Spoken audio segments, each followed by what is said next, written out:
हम हिंदू हैं, हिंदुत्व की बात करेंगे, एक बार नहीं बार बार जय श्री राम कहेंगे।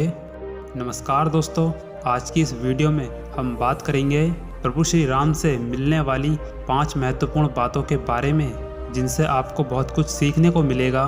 बने रहें वीडियो में। श्री राम से मिलने वाली पहली सीख है, हमें अपने दिमाग को हमेशा शांत रखना चाहिए। भगवान श्री राम ने अपने युग में अनेक असुरों का वध किया, अहंकारी रावण का भी अंत किया। उनके जीवन में अनेक विपरीत परिस्थितियां आईं, परंतु उन्होंने कभी भी हिम्मत नहीं हारी और उन्होंने अपने दिमाग को कभी भी भ्रमित नहीं होने दिया। जब मेघनाथ बार बार गायब होकर लक्ष्मण जी पर तीर चला रहा था, तब लक्ष्मण जी को गुस्सा आ गया। वो प्रभु श्री राम के पास गए और बोले, हे प्रभु, मुझे आज्ञा दीजिए, मैं अभी ब्रह्मास्त्र चलाता हूँ और मेघनाथ का अंत करता हूँ। तब श्री राम लक्ष्मण को समझाते हैं और कहते हैं, यदि कोई मनुष्य हमारे सामने युद्ध ना कर रहा हो या फिर हमसे छल कपट कर रहा हो, ऐसे व्यक्ति पर कभी भी ब्रह्मास्त्र का उपयोग नहीं करना चाहिए। लक्ष्मण फिर युद्ध के लिए जाते हैं और मेघनाथ के बाण से मूर्छित हो जाते हैं। उस परिस्थिति में भी श्री राम परेशान नहीं हुए और शांत मन से लक्ष्मण का उपचार किया। श्री राम की इस बात से हमें यह सीख मिलती है कि प्रत्येक परिस्थिति में हमें अपने दिमाग को शांत रखना चाहिए। दूसरी बात जो हमें श्री राम से सीखने को मिलती है, इंसान को हमेशा चरित्रवान बनना चाहिए। जब प्रभु श्री राम ने रावण का वध किया तो मरणासन अवस्था में पड़े रावण को देख प्रभु श्री राम लक्ष्मण से कहते हैं, लक्ष्मण तुम जाओ और रावण से कुछ ज्ञान लो। तभी रावण कहता है, बताओ लक्ष्मण, मेरा अंत किन कारणों से हुआ। लक्ष्मण जी कहते हैं, मुझे नहीं पता। तब रावण लक्ष्मण जी को बताता है, मैं अपनी शक्तियों के बल में आकर चरित्रहीन हो गया था। मैंने एक परम स्त्री को हीनता भरी दृष्टि से देखा, परंतु तुम और तुम्हारी पूरी सेना चरित्रवान थी, इसलिए तुम्हारी जीत हुई और मैं हार गया प्रभु। और रावण की इसी बात से हमें पता चलता है कि व्यक्ति चाहे कितना भी शक्तिशाली क्यों ना हो, उसे हमेशा चरित्रवान बनना चाहिए, चरित्रहीन नहीं।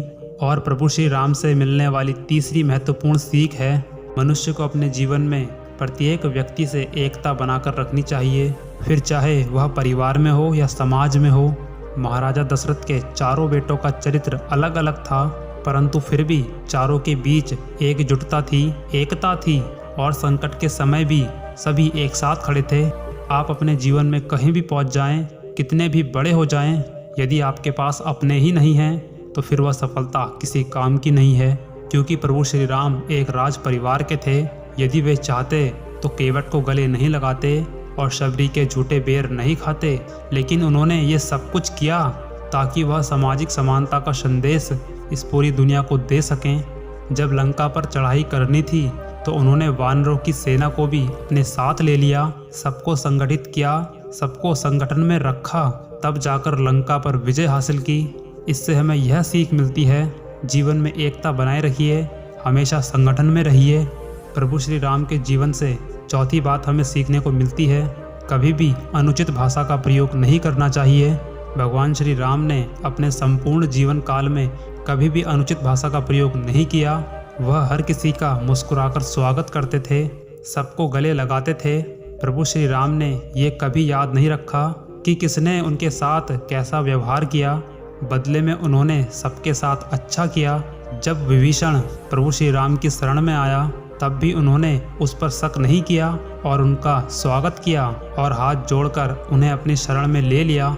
इससे हमें ये पता चलता है, इंसान को कभी भी किसी भी परिस्थिति में अनुचित भाषा का प्रयोग नहीं करना चाहिए। और अंतिम और पांचवी सीख जो हमें सीखने को मिलती है, नियति को स्वीकार करना। नियति में जो लिखा है उसे हमें स्वीकार करना चाहिए। नियति से ना कोई लड़ सकता है और ना ही उसे कोई बदल सकता है। भगवान प्रभु श्री राम ने कभी भी नियति को बदलने की कोशिश नहीं करी। जिस दिन उन्हें राज्य मिलने वाला था, उसी दिन उन्हें 14 वर्ष का वनवास मिला, जिसे प्रभु श्री राम ने हंसते हंसते स्वीकार कर लिया।